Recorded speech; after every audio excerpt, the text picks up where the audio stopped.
Mula ngayon, ako na mag-aalaga sa'yo. Ako na din ang magiging bagong best friend mo. Malit pa yung baka. Bali, naging kaibigan na ng anak ko dahil sabay po silang lumaki. Hoy, Totoy, kaya wala kang kaibigan eh. Laging yung baka yung kausap mo. Tama lang naman eh. Kasing baho lang kayo niyan. Ano ba? Musobra na kayo ah! Bakit? Papalag ka? Ha? Justin! Yung baka! Hoy, Guada! Bakit mo tinulak yung anak ko? Tanungin niyo yung anak niyo at yung baka niya kung anong ginawa sa anak ko. Ubus na ang pasensya ko sa'yo, ha? Ubus na ang pasensya ko sa'yo! Tama na yan. Wag mo kailangan malaki! Masakit po, sir. Umiyak nang umiyak, sir. Dahil sa masakit. Hindi nga ako makapaniwala na ganun mangyayari, sir.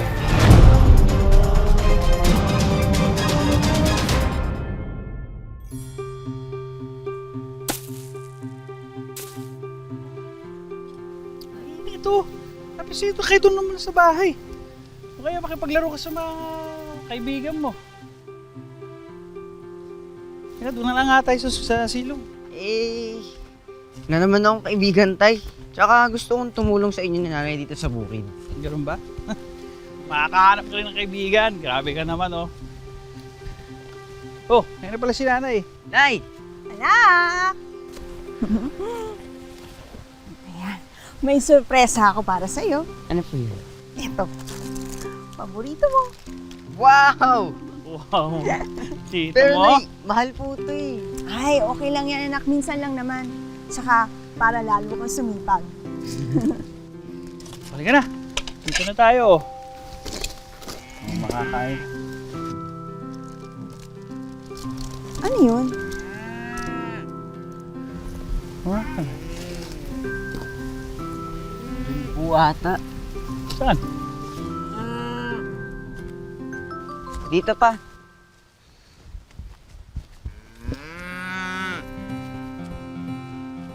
Nay, Tay, may baka oh. Ano? Ano? Mukhang inabando na yan, ah. Oo nga. Baka iniwan ng may-ari kasi ang payat. Payat, oh. Kawawa naman. Pwede po bang akin na lang? Alagaan ko. Mula ngayon, ako na mag-aalaga sa'yo. Ako na din ang magiging bagong best friend mo.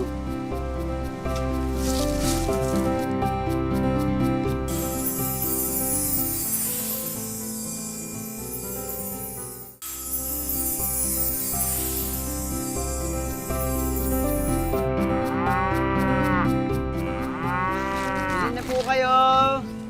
Bayong, bili po kayo. May mga basket, may mga plato din po.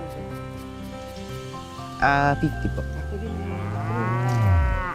Thank you.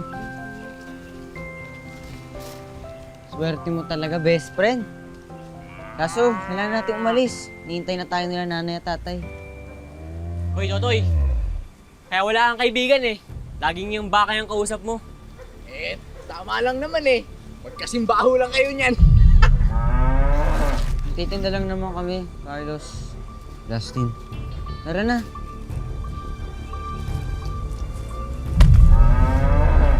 Ano ba? Ano ba kayo ng best friend ko? Titingnan namin kung aaray. Eh parang tao kasi kung kausapin mo eh. Sobra na kayo ah! Bakit? Papalag ka? Ha? Ano? Ha? Ano kayo? Ano? Pre! Hindi na best friend. Justin! Baka! Best friend ba? Baka, Justin! Anong flavor kinuha mo? Mama, hati na po tayo. Ay, hindi. Para Sa'yo yun, hindi na anak. ako yung Sa'yo kakain. yan. Hindi na. Para sa'yo talaga yan. Diyos ko. Teka. Hoy! Hoy, Guada! Anak! Bakit mo tinulak yung anak ko? Tanungin niyo yung anak niyo at yung baka niya kung anong ginawa sa anak ko. Tingnan mo mukha ni Carl, sugat-sugat! Aksidente lang naman po yun, Aling Guada. Anong aksidente? Sinuwag kami ng baka mo kaya nahulog kami ni Justin. Oo nga, sinungaling ka. Eh si Carlos tsaka si Justin naman nauna eh. Naaway nila yung best friend ko eh. Eh, anak mo naman pala, Guada, ang nauna. Alam naman ng lahat dito, nasiga talaga yung anak mo. Ano sabi mo? Sisisihin mo pa anak ko? Mga tanga ba kayo? Anak, papalag ba kayo? Ha? Baka nakakalimot kayo. Pulis ako eh.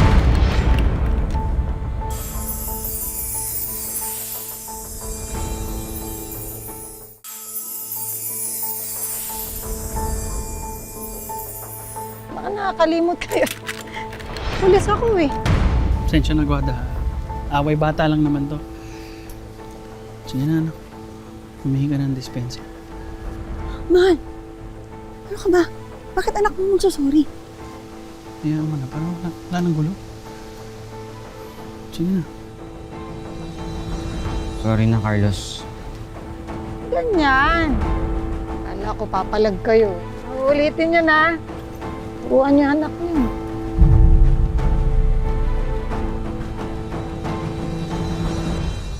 Anak, kumain lang kayo dyan. Okay na naman. Kaibigan, Justin eh. Kumain ka lang ng ito pa. Masustansya yan. Sa pagbabalik. Ha? Wala kayong pakialam. Akong bahala rito. Masaya tayo. Oh, buwisit talaga yung gwada na yan eh. Napakayabang na nga. Sintonado pa. Eh, di naman pa paano makakapag-review tong anak natin? Susugurin ko na yan eh. Konting-konti na lang, malapit na. Huwag nang patulan si Guada. Kaya mo na yan. Ano ba naman, mahal? Eh, kaya tayo inaabuso eh, kasi hindi ka marunong lumaban. Eh, mas matapang pa yung baka ni Totoy sa'yo eh. Mahalang akin lang. Ayoko ng gulo. Hindi mo naman takbo ng utak ng Guada niya. Baka anong gawin nun sa atin? Sige, inom. Ako bahala sa inyo. Inom lang. Ako bahala sa kanta. Bakit? Nandiyan na. Bakit? Laglag pa ako. Ano yun? Nay, Tay, wag na po kayong mag-away. Nakakapag-review naman ako eh. Ang iniisip ko lang, kailangan kong graduate. Mag-iipon din ako ng pera pambili ng ice creaman para maraming tao dito sa tindahan. Oh. Bibili din ako ng bahay sa kabilang bayan para makalayo na tayo kay Aling Guada. Kapag kinantihan tayo ulit ng Guada niya, makikita niya talaga. Sorry na.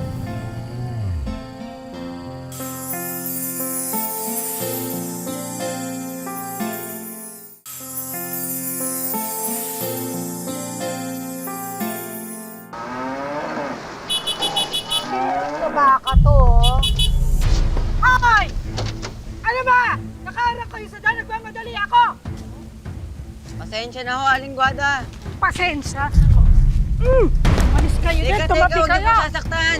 Tumabi kayo. Mga abala kayo. Tumabi kayo. Hindi kayo tatabi. Teka, huwag niyo po sasaktan, best friend ko. Best friend mo. Ay, ikaw na lang sasaktan. Guada! Ay, Guada! Tigilan mo nga anak ko, ha? Nakaharang yung baka na natin yung batang yan. Pasalamat kayo, hindi ko sinagasaan yung mga yan. Sobra ka na. Bakit? Sa inyo ba itong daan na to? Binili mo ba yan? Lumalaban na kayo, ha? Baka nakakalimutan nyo kung sino ako. Kayo mga magsasaka lang kayo dito, ha? Bukas na bukas, ipalilitsyon ko yan. Ikaw ah, napakayabang mo na ha. Ubus na pasensya ko sa'yo ha. Ubus na pasensya ko sa'yo. Tama na! Alam mo, sigayan ko na pa ako mo eh. Tama na yan!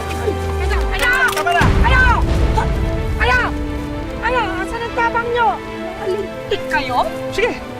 Sige, iputok mo! Iputok mo! Nung magkaalaman na tayo, iputok mo! Tama na. Subukan nyo ako. Sige! Subukan nyo. Sige! Iputok mo! Hoy! Hoy! Tama na yan! Anong nangyari dito? Anong kaguluhan to, Guada? Kap, wala po. Yung po kasing baka nila nakaharang, tapos anak din nakaharang din sa daan. Naabala po yung Init na init ng araw eh. Kagulong-kagulo kayo dito. Sige, doon tayo lahat. Diretso sa barangay. Tara! Halina kayo! Sa barangay tayo! Doon tayo mag-usap-usap lahat. Kap, paano namang hindi iinit ang ulo ko? Sila at yung baka nilang nagsimula ng lahat ng gulo na to. Sinungaling ka. Ikaw ang nagsimula ng gulo doon sa lugar natin. Dahil mga siga kayo, kaya akala nyo kung sino kayo. Dali lang. Isa-isa lang ha. Okay, sige.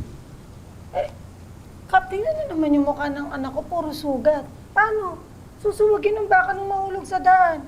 Aba kung hindi naman nila kayang paamuhin, baka mas malala pa gawin nun sa susunod. Baka makapatay yun. Ito po, oh. Ito po yung sugat ko, oh. Oo. Eh, nirereklamo mo yung sugat ng anak mo. Eh, ikaw itong nanutok ng baril. Itong anak ko, putok ang noo. Dahil pinagbabato niyang anak mo. Kapag ko lalaki ako.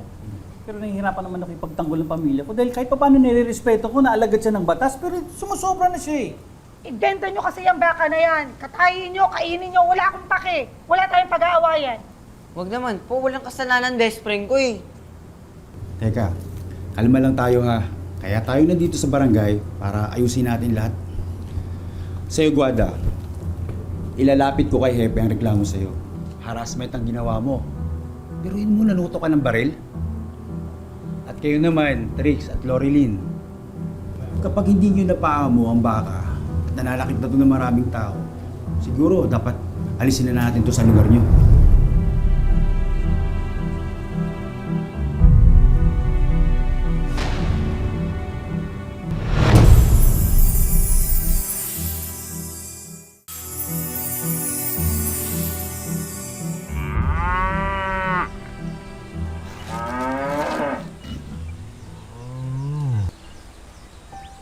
Kaya maghihiwalay ha, best friend. Hindi ako papayag na kunin ka nila sa akin. Anak, parating na si Kap ha. Anak, wala na tayong magagawa kapag desisyon na ang barangay. Tay, huwag kong hayaan kunin nila si best friend. Wala siyang kasalanan. Magandang araw, Trix, Lorilyn. Alam niyo naman ang sadya namin kaya kami naparito para kuhanin ng baka. Pasensya na talaga kung ano man ang kapalit ng baka, babayaran na lang namin ng barangay. Huwag ka, huwag niyo kunin sa akin ng best friend ko. Wala siyang kasalanan. Kap, baka naman pwede pa natin pag-usapan. Mahal na mahal ng anak ko yung best friend niya. Siya nagpalaki, siya nag-alaga. Baka naman pwedeng pag-usapan na lang to. Trix, alam ko naman yun eh. Pero bilang kapitan ng barangay, kailangan natin maisiayos ang lahat. Kailangan namin kunin talaga ang baka. Pasensya na talaga. Kap, please. Huwag niyo pong kunin ng best friend ko. Siya lang ang kaibigan ko. Pinagtatanggol niya ako. Hindi siya masamang baka. Please, Kap. Please. Na buhay ito? Kung kailan magbe-birthday na ako, saka pa ako nasuspindi. Pagkatapos hindi naman pala kukunin ng kapitan na yun yung baka. Ayop. Uy, Nay. Tama na po yan, Nay. Uwi na po tayo. Lasing ka na po. Tawan mo ako. Ikaw mo ako naalak, iinom ako.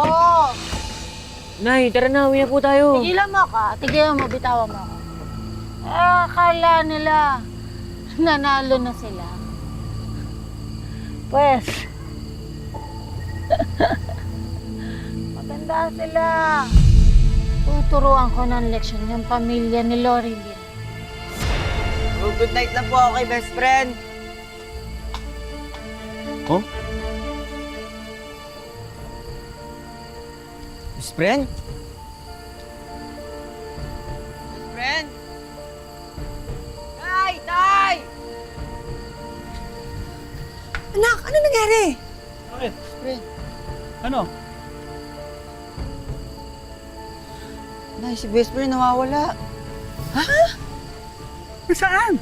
Oh, Diyos ko anak, saan mo pupunta yun? Best friend! Best friend! Ayun. Pare! Nakakita mo ba yung si best friend, yung alaga ng anak ko? Hindi pare eh. Ano na ako pare? Asan ka na best friend? Naglabang ko, huwag kang kunin. Wala nakakita kay best friend sa lahat ng napagtanungan ko. Sana ligtas si best friend, Nay. Tay, kung sino man nakapulot sa kanya. Hanapin natin. Hindi tayo titigil, okay? Dahil susuko. Samahan ka namin, ha? Nay, tama na yan, Nay. Piste ka, yan ang dapat sa'yo. Hala mo. Bukas ka. Masarap ulam namin bukas. Ay, ano yung gagawin mo, ha? O kakainin po.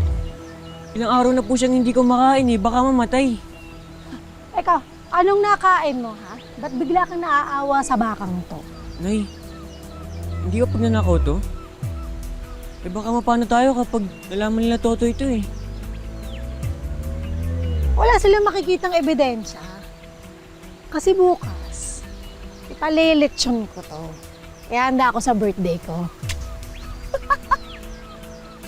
Bukas ka. Bukas ka. Aba! Mag-isa ka ngayon ah! Ano? Ano magtatanggol sa'yo? Ha? Pwede kitang gantihan. Ano? Hey, Justin, Ha? tama na yan! Bakit Carlos? Eh, dating gawi lang naman to ah. Nangyari sa'yo? Umalis ka na, Justin. Umalis ka na! Alis! Bahala nga kayo dyan! Ba't mo ako pinagtanggol? Alam ko kung nasan si best friend mo. Talaga? Saan? Tara, puntahan natin. Best friend! Kala ko hindi na tayo magkikita. Ba't ang dami mo sugat? Anong ginawa nila sa'yo? Pasensya ka na, Carlos, ha? Pero kailangan pagbayaran ng nanay mo yung ginawa niya. Huwag na huma. Ayoko na ng gulo. Ayoko na ng away. Ay, importante nakita na natin si best friend. Huwag na po kayong mag-alala. Kapag iulit pa to ni nanay, ako na po mismo magsusumbong sa kanya kay Hepe kapag iulit niya pa to. Para matanggal na rin siya sa pwesto niya.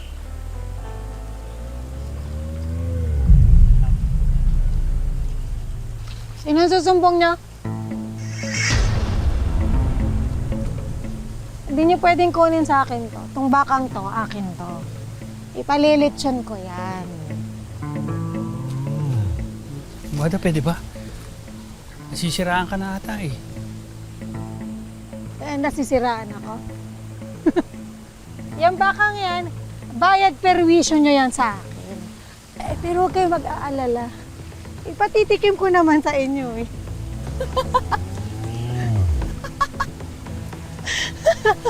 Aling Guada, tama na ho. Tama na. Hoy!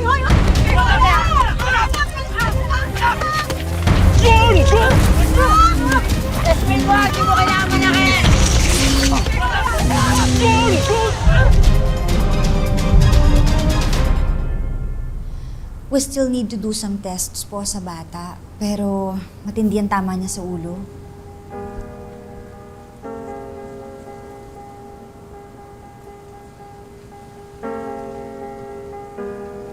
Anak? Toy? Anak? Toy? Toy? Gumising ka.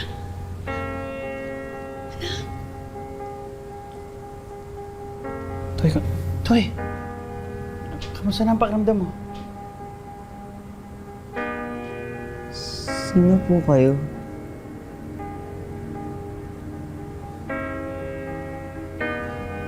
Anak? Hindi mo kami nakikilala? Ako yung tatay mo. Ito yung nanay mo. Dok! Dok!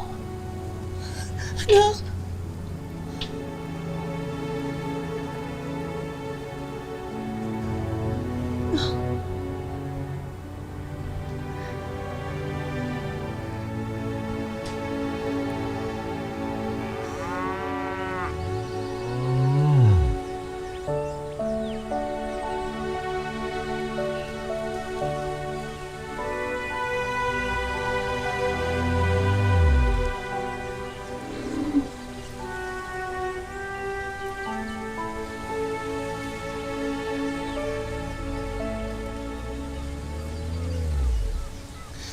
Gusto kong magalit sa baka. Pero hindi naman niya kasalanan eh.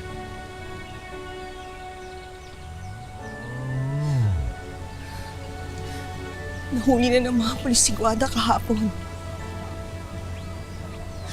Pagbabayaran na niya yung mga ginawa niya sa atin.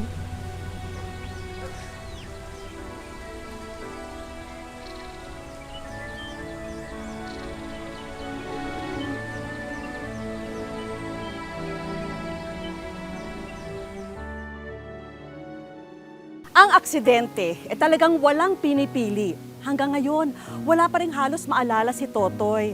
Kaya naman agad nagpunta sa Bicol ang aming team para tulungan ang kanyang pamilya. Ang amnesia kasi, yun yung tinatawag nating nakakalimot. Usually is after brain trauma or brain injury, pwedeng ma-damage yung ibang parts ng brain na nakaka-affect sa memory. Nung nawalan po siya ng malay, pati nga po yung nanay niya, hindi niya po kilala. Hindi ko po alam kung ano nang gagawin ko eh. Niyakap ko na lang po. Gusto kong umiyak, sir. Dahil sa masakit, iiyak ko na lang. Dahil sa nangyari kay Totoy, nagdesisyon na rin ang mga magulang niya na ilayo na lang sa kanya ang baka at ipaampon na lang ito sa kanilang mga kamag-anak. Ayoko na makita yung baka na yun dito. So, siyempre po, anak ko nangyari na dahil sa baka, ma-disgrasya. Ang mga hayop gaya ng baka ay hindi advisable na gawin natin or gamitin natin as companionship. Posible talaga na may mangyayaring mga insidente ng ganyan, no? Kasalukuyang nagpapagaling pa rin si Totoy sa Bicol. At para maituloy ang gamutan ng anak, napilitan si Trex na iwan muna ang pamilya para makapaghanap ng bagong trabaho sa Maynila. Sa sobra pong kahirapan, nag-decision po ako na magtrabaho na lang construction. Pag nagtatrabaho ako, parang iniisip ko kung paano na po sila. Mahirap po, lalo malayo sa pamilya.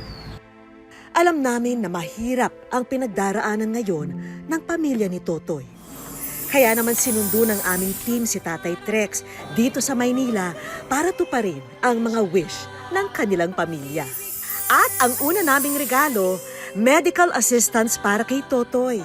Para sa ating pasyente, mas magandang ipa-examine talaga natin kung may tama siya sa brain, no? Para mas ma-assess natin ang recovery ng ating patient. Hindi pwedeng mawala ang Wish Ko Lang Savings para sa bagong simula ng inyong buong pamilya.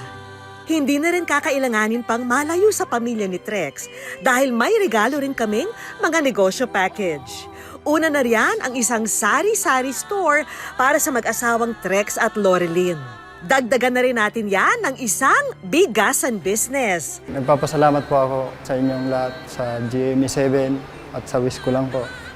Meron din kaming regalong pampasalubong business. May Tapa Flakes products, fish sauce products, iba't ibang crackers at banana chips products. May Yema Spread merienda business din. And sa malamig business with new dinnerware sets at mga fresh fruits para kompleto na ang food business nyo. But wait, there's more! Dahil may regalo kaming family bonding experience ng inyong buong pamilya. May full relaxation package, dining experience, at free tour sa isang sweets and pastry house para sa kanila. Maraming pong salamat sa tulong niyo po sa amin. Maraming pong salamat sa inyo. Pupunta tayo dito pag magaling ka na. Maraming salamat po sa Wish Ko Lang at kay Dickie Morales. Malabo man ang mga naalala ni Totoy sa ngayon, isa lang ang sigurado, walang kahit na anong aksidente ang bubura sa pagmamahal sa kanya ng kanyang pamilya. Mga kapuso, lagi po natin tatandaan, hanggang hindi tayo napapagod, humiling at maniwala, hindi rin tayo mapapagod lumaban sa buhay. Ako po si Vicky Morales at ito po ang bagong Wish Ko Lang.